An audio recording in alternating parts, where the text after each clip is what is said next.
আল্লাহর জন্য।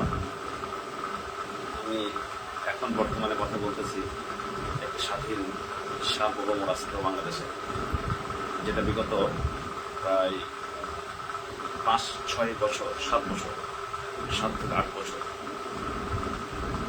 আরও বেশি হবে কথা বলার কোনো সুযোগ ছিল না। আজকে কথা বলতে হচ্ছে, কারণ আজকে কথা বলারই দিন। আপনাদের সামনে আসার বেশ কিছু বিষয় আছে, হয়তো আপনারা দেখেছেন আমি যা লিখেছি আমার ডিসক্রিপশনে। বিষয় হচ্ছে যে আমি বেশ কিছু বিষয় নিয়ে কথা বলবো, সেজন্যই মূলত লাইভে আসা। বেশি সময় নেব না, কারণ হচ্ছে আমি আরো বিস্তারিত আগামী 2-4 দিনের মধ্যে আমি আসবো আবার লাইভে, আমরা যদি বাঁচায় রাখি। সেখানে বিস্তারিত আপনাদেরকে যে আমার সাথে কি ধরনের জুলুম নির্যাতন, কি ধরনের অত্যাচার করা হয়েছিল আমার উপর, আমার পরিবারের উপর, ইভেন চাঁপাইনবাবগঞ্জ জেলাবাসীর উপর।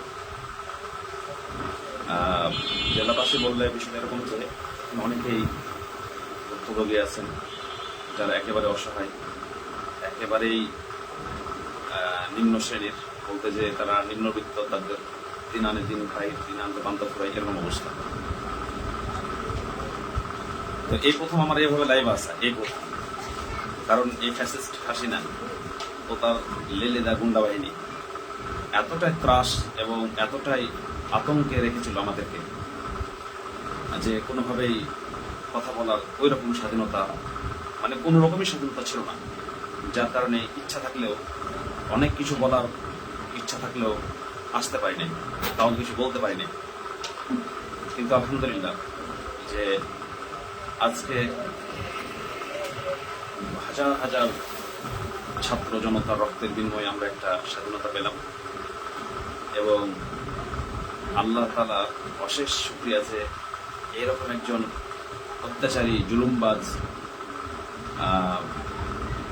প্রতিবেশীদের পদলেহী একেবারে একান্ত অনুগত বাবা, যার তুলনা ও একাই, ওর তুলনার কেউ হবে না।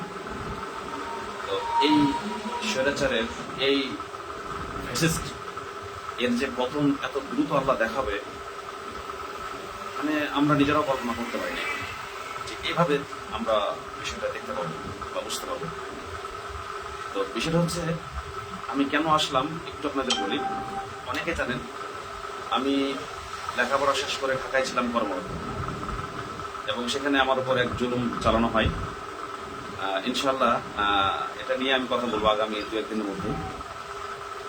তো আবারও শুকরিয়া আদায় করছি যে স্বাধীনভাবে কথা বলতে পারছি, এই যে একটা স্বাধীনতা পেয়েছি হাজার হাজার সাধারণ জনতার রক্তের বিনিময়ে, এবং তাদেরকে আল্লাহ যেন উত্তম প্রতিদান দান করেন যারা এই স্বাধীনতা এনে দিয়েছেন আমাদেরকে, এবং সেই সমস্ত পরিবারকে ধৈর্য ধরার তৌফিক দান করেন। তো এখন দেখেন কিছু কথা বলি যে আমি এদেশের নাগরিক, এটা মনে হতো না গত 5 তারিখ আগ পর্যন্ত।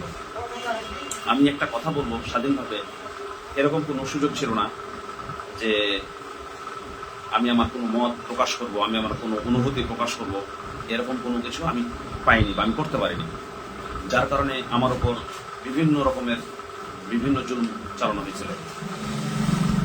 আর একটা দেখেন আপনি, সব থেকে অবাক বিষয় হচ্ছে আমাদের এই দেশটা হচ্ছে মুসলিম প্রধান দেশ আমি বলবো, যদিও এখানে সকল ধর্মের লোকই বসবাস করে এবং সবাই শান্তিপ্রিয়ভাবেই বসবাস করতে চায়, কিন্তু বিগত সরকার যেটা করছে, এই বাংলাদেশটাকে একটা উগ্রবাদী, একটা মৌলবাদী এবং মাঝে মধ্যে তাদের ভাষায় তথাকথিত চরমপন্থীরা নাকি মাথা চাড়া দিয়ে উঠতো, যার কারণে তারা বিভিন্নভাবে স্টিমরোলার চালাতো, যেগুলো আসলে মানে বলার ভাষা ছিল না। এরকমই যে ধর্মীয় বিষয়টাকে তারা হাইলাইট শ্রেণী আসতো, এরপর তারা যে কাজটা করতো খুব সূক্ষ্মভাবে, তাদের আপনারা অনেকে জানেন যে প্রত্যেকটা এলাকায়, প্রত্যেকটা ওয়ার্ডে তাদের কিছু কমিটি, তাদের কিছু নেতাকর্মী ছিল, যাদের দ্বারা পুরো এলাকা বা তারা পুরো অঞ্চলটাকে তারা ত্রাস সৃষ্টি করত এবং এলাকায় যে কথা বলবে কেউ একজন বা কেউ কোনো কিছু তুলে ধরবে এই সুযোগটা তারা কখনোই দেয়নি। কারণ তারা মনে করেছিল যে তারাই এই বাংলা ভূখণ্ডে তারাই স্থায়ীভাবে থাকবে, স্থায়ীভাবে চাইছে তাই করবে, তাদের উপর কথা বলার কেউ থাকবে না, তাদেরকে কোনো কিছু বলার কেউ থাকবে না, তারা এরকম একটা চিন্তা করেছিল। কিন্তু আল্লাহ সেটা চাননি, যার কারণে আল্লাহ অতি দ্রুতই, আমি অতি দ্রুত বলবো এটাকে, অতি দ্রুত তাকে আল্লাহ তাআলা লাঞ্ছিত করলেন, যেটা আমরা সচক্ষে দেখতে পেলাম। তো আমি কিছু কথা বলি, সেটা হচ্ছে কি স্থানীয় সোর্সদের দ্বারা তারা এলাকায় বিভিন্নভাবে বিভিন্ন হেনস্থা করার জন্য তারা তালিকা বানাতো, যে অনেকেই জানেন। এবং একটু যদি মতের বিরোধিতা হতো তাহলে তারা জামাত, শিবির, জঙ্গি, JMB, Taliban, IS, al Qaeda, চরমপন্থী, উগ্রপন্থী, কট্টরপন্থী, এই ভাষাগুলো, এই পরিভাষাগুলো তারা ইউজ করতো। মানে এটা তাদের একটা চাল ছিল যে এই ট্যাগটা যদি লাগায় দেয় কোনো ব্যক্তিকে, যে কোনো ব্যক্তিকে যদি লাগায় দেয় তাহলে সে যেন কথা না বলে। আমরা সর্বশেষ দেখলাম তো যে এই ছাত্র আন্দোলনের সময় আমাদের আসিফ মাহতাব স্যার, ওনাকেও জামাত শিবিরের ট্যাগ লাগানো হলো।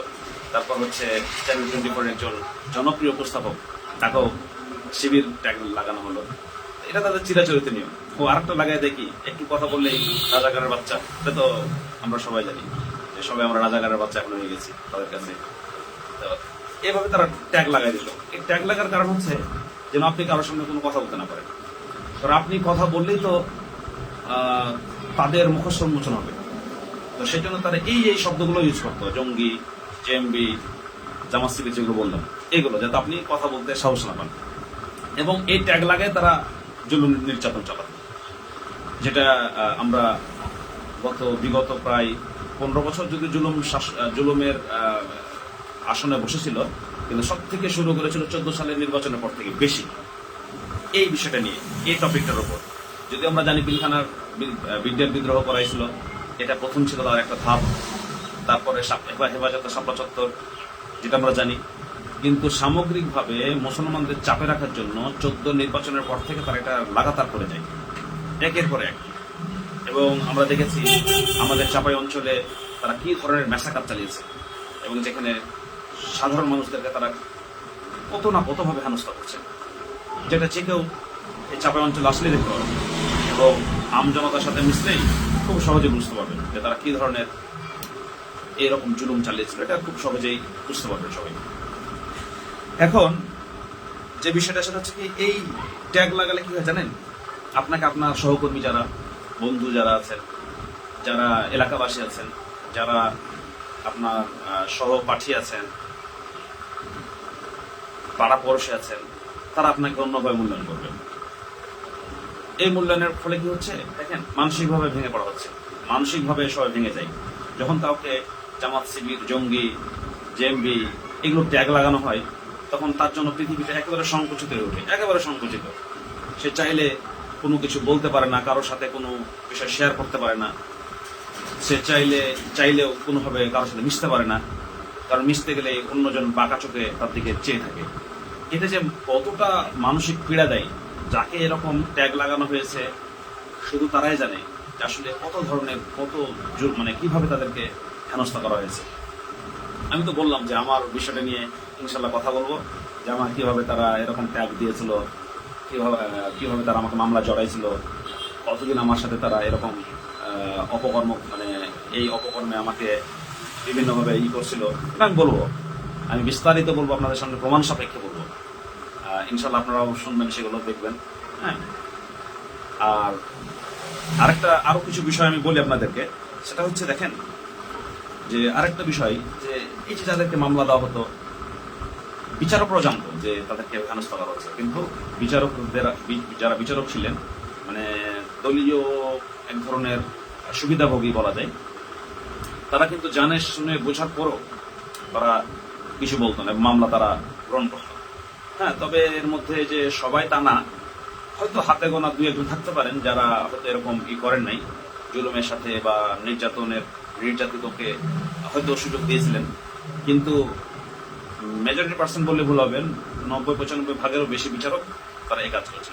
বিধায় আজকে ছাত্র জনতা একটা দাবি নিয়েছে যে বাংলাদেশের সকল বিচারককে পদত্যাগ করতে হবে, কারণ এরা সবাই হচ্ছে আপনার দলীয় সুবিধাভোগী এবং স্বৈরাচার ফ্যাসিস্ট হাসিনার দোসর হিসেবে কাজ করেছে। এবং বিচার যে মানুষ পাবে, বিচারের যে একটা আপনার চাহিদা, যে আমি ন্যায় বিচার, এটা মানুষ ভুলে গেছিলেন। এবং দেখতেন সর্বোপরি সবাই একটাই কথা বলতো, আল্লাহকে বিচার দাও। হ্যাঁ, অবশ্যই আল্লাহ বিচার করবেন, কিন্তু এই পৃথিবীতে যারা ওই আসনে বসে থাকে তারা কি জন্য বসে থাকে? কারণ তাদের উপর ওই আস্থাটা হারিয়ে গেছিল এই জনতার। আরেকটা কথা বলি আপনাদেরকে, সেটা হচ্ছে এই যে এই জুলুমের, আমি অনেক পুলিশের সাথে কথা বলেছি, অনেক ডিবির কর্মকর্তার সাথে কথা বলেছি। হ্যাঁ, তারা যে কথাটা বলেছে, ওরা একটা খালি কথা বলতো যে ভাই ওপর নির্দেশ। এই যে ওপর নির্দেশ, কথায় কথায় বলতো উপর নির্দেশ, এটা শুধু প্রশাসন বলবো না, প্রশাসনিক সকল কর্মকর্তা তাদের একই বক্তব্য ছিল যে এটা ওপর নির্দেশ, মানে ওপর থেকেই সবকিছু হইতো। তো সেটাই তো, ওপরের নির্দেশ ক্রমেই কিন্তু আজকে তাকে যথাযথ লাঞ্ছিত হতে হইল, এবং যেটা তো সারা বিশ্বের মানুষ দেখলো। আরেকটা যে বিষয় বলবো আমি, সেটা হচ্ছে যে সমস্ত বন্দীদেরকে জেলখানায় রাখা হতো, এই সমস্ত বন্দীরা আপনার বিভিন্ন সুবিধা বঞ্চিত ছিল। এটা আমরা এখন দেখতে পাচ্ছি, বিভিন্ন জেল সুপার, জেলা তাদের উপর বিভিন্ন ধরনের জুলুম নির্যাতন চালিয়েছে। এটা অনেক প্রমাণ আছে। আমি নিজের কথা বলি, আমি এটা নিয়ে একটা রিপোর্ট করছিলাম একটা পত্রিকায়, যে এভাবে চাঁপাইনবাবগঞ্জ জেলা কারাগারে অন্যায়, অনিয়ম, দুর্নীতি, এই কাজ করতে গিয়ে তারা আমার উপর যেভাবে ক্ষিপ্ত হয়, এবং আমাকে আমার অফিস কর্তৃপক্ষ, আমার পত্রিকায় অফিসে তারা কথা বলেছে, তারা এটা নিয়ে যথেষ্ট বাড়াবাড়ি করেছে। এক পর্যায়ে পত্রিকা অফিস থেকে আমাকে করতে বাধ্য হয়, এবং আমার বিরুদ্ধে অনেক ধরনের প্রপাগান্ডা চালিয়েছে তারা, যদিও আমার কাছে সকল তথ্য উপাত্ত বিদ্যমান ছিল তাদের জুলুম নির্যাতনে। আমি শুধু বলছি আমার চাঁপাইনবাবগঞ্জ জেলা কারাগারের কথা, কিন্তু আপনারা খোঁজ নিয়ে দেখেন সারা দেশে একই অবস্থা, সারা দেশে একই অবস্থা। এবং আমি আরেকটা কথাই বলি, যে এই যে জুলুমের সাথে সব থেকে কষ্টদায়ক বা দুঃখজনক যে বিষয়টা, এই জুলুমবাজদের সাথে একদল সাংবাদিক জড়িত।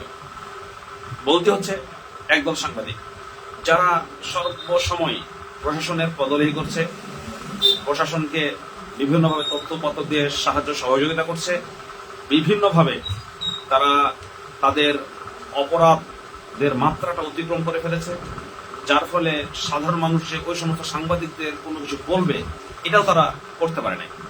এটা নিঃসন্দেহে একটা দুঃখজনক, নিঃসন্দেহে একটা হতাশা, যেটা একেবারেই অপ্রত্যাশিত ছিল। যদি এদেরকে বলা হয় সমাজের দর্পণ, রাষ্ট্রের চতুর্থ স্তম্ভ ইত্যাদি, কিন্তু তারা সে দায়িত্ব পালন করেন। আমার চোখে দেখা অনেক সাংবাদিক আছে যারা বিভিন্নভাবে বিভিন্ন প্রপাগান্ডা, বিভিন্ন অপপ্রচার, বিভিন্ন প্রশাসনিক ভাবে সোর্স হিসেবে কাজ করেছে। ইনশাআল্লাহ সময়ের ব্যবধানে তাদের মুখ উন্মোচন করবো আমরা, এটা আপনারা দেখতে পাবেন আশা করছি।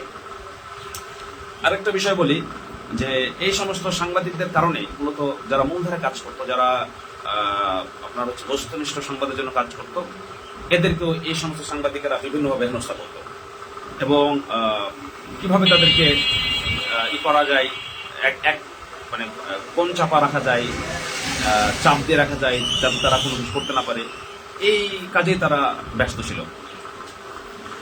তো এই সমস্ত আপনার সাংবাদিকদের একটা বিষয় বলেই দিই, যে এই সমস্ত সাংবাদিকদের আপনি দেখবেন যে বিভিন্ন প্রেস কনফারেন্সে বিভিন্ন কথা বলে, অথচ পুলিশ প্রশাসন অথবা জিবি অথবা র্যাব, যারাই এই কনফারেন্সগুলো অথবা বিজিবি, তারা যখন কোনো ভিকটিমকে নিয়ে আসতো এবং জনসম্মুখে উপস্থাপন করতো বিভিন্ন নাটক সাজিয়ে, বিভিন্ন ধরনের হয়রানিমূলক মিথ্যা মামলা দিয়ে, আপনি দেখবেন না, আমি দেখিনি কখনো এই সাংবাদিকরা প্রশ্ন করেছে যে তারা ওই অভিযুক্তের কোনো ধরনের বক্তব্য নেওয়ার কোনো সুযোগ দেওয়া হয়নি, বা অভিযুক্তের সাথে কথা বলেনি, অথবা অভিযুক্তের সাথে কথা বলতে দেওয়া হয়নি, অথবা অভিযুক্ত পরিবারের সাথে কোনো ধরনের কথা বলে রিপোর্ট তৈরি করেনি।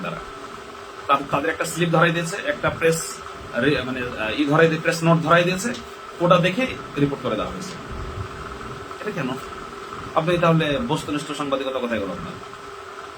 এটা তো হওয়ার কথা ছিল না।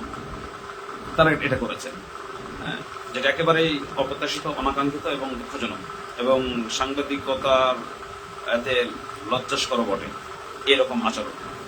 তো অবশ্যই দেখছেন যে অনেক সাংবাদিকদের এখন মুখ উন্মোচন হচ্ছে, অনেকের অনেক কিছু হচ্ছে, ইনশাল্লাহ আরো হবে সামনে, এটা আপনারা হয়তো দেখতে পাবেন বা বুঝতে পারবেন। তো এই যে বিষয়গুলো, এই বিষয়গুলো বললাম এই জন্যই যে আমি মানে আপনাদেরকে আরো অনেক বিষয় নিয়ে কথা বলবো, আমার বিষয়টা নিয়ে কথা বলবো আপনাদেরকে। তো এই জন্য আজকে আপনাদের সামনে আসলাম, এবং আমার যে ঘটনাটা অনেকেই জানেন, চাপাই অঞ্চলের অনেকেই জানেন আমার বিষয়টা। আমার অনেক সহকর্মী আছেন যারা আমার সমস্ত বিষয় জানতেন, এবং আমার কিভাবে হেনস্থা করা হয়েছে এটাও জানতেন, এবং আমার যাবতীয় তথ্যপত্র নিয়ে আপনাদের সামনে আমি আসবো, এবং আপনারা দেখবেন আশা করছি। সেই সমস্ত বিষয়গুলো আপনাদের সামনে তুলে ধরবো আমি, আর আইনগতভাবে যেভাবে ব্যবস্থা নেওয়ার আমি নেব। যে সমস্ত কর্মকর্তারা এই সমস্ত নাটকে জড়িত ছিল, আমি আমার জায়গা থেকে আমি আমার সর্বোচ্চ চেষ্টা করবো বিষয়টা তুলে ধরার জন্য জাতির সামনে। আর শেষবেলা কয়েকটা কথা বলে শেষ করবো ইনশাল্লাহ। সেটা হচ্ছে যে আর অনেক হয়েছে, আমাদের এই মাতৃভূমি, আমাদের এই বাংলাদেশ কাজ আবারও তিক্তভাবে স্বাধীন হলো। আর কারো মানে পাঁচ আটা আর কোনো দেশের আপনার হচ্ছে যে দালালি করা, নিজের দেশকে, নিজের সমাজকে, নিজের দেশের শিল্প ঐতিহ্যকে বিসর্জন দিয়ে ধ্বংস করে সবকিছু শেষ করে ফেলা আর না, অনেক হয়েছে। এবার জনগণ, ছাত্র জনতা সবাই এক কাতারে কাঁধে কাঁধ মিলিয়ে ধর্ম বর্ণ নির্বিশেষে সবাই একসাথে একত্রিত হয়েছে। ইনশাল্লাহ আমরা আমাদের বিজয়ের সুফলটা অবশ্যই করে তুলব, এবং আপনাদের সবার প্রতি আহ্বান যে আমার যে বিষয়টা নিয়ে আমি কথা বলতে চাচ্ছি আপনাদের সামনে, এটা হয়তো আগামী বললাম, আবার রিপিট করতেছি, আগামী 2-1 দিনের মধ্যে আমি আমার যাবতীয় বিষয় নিয়ে কথা বলবো। আপনারা সবাই দেখবেন এবং সবাই শেয়ার করে দেবেন, এই প্রত্যাশাই আজকের মতো এখানে শেষ করছি। আসসালামু আলাইকুম রহমতুল্লাহ। সবাই ভালো থাকবেন। নতুন বাংলাদেশ নতুনভাবে এগিয়ে যাক। তরুণদের যে ত্যাগ, এই ত্যাগের বিনিময়ে আমরা একটা সুন্দর এবং মানে বিশ্বের বুকে এই ভূখণ্ডটাকে আমরা উঁচু করে তুলে ধরতে পারি, এটা আমাদের সবার প্রত্যাশা। এই কামনায় আজকের লাইভ এখানে শেষ করছি। সবাই ভালো থাকবেন। আসসালামু আলাইকুম রহমতুল্লাহ।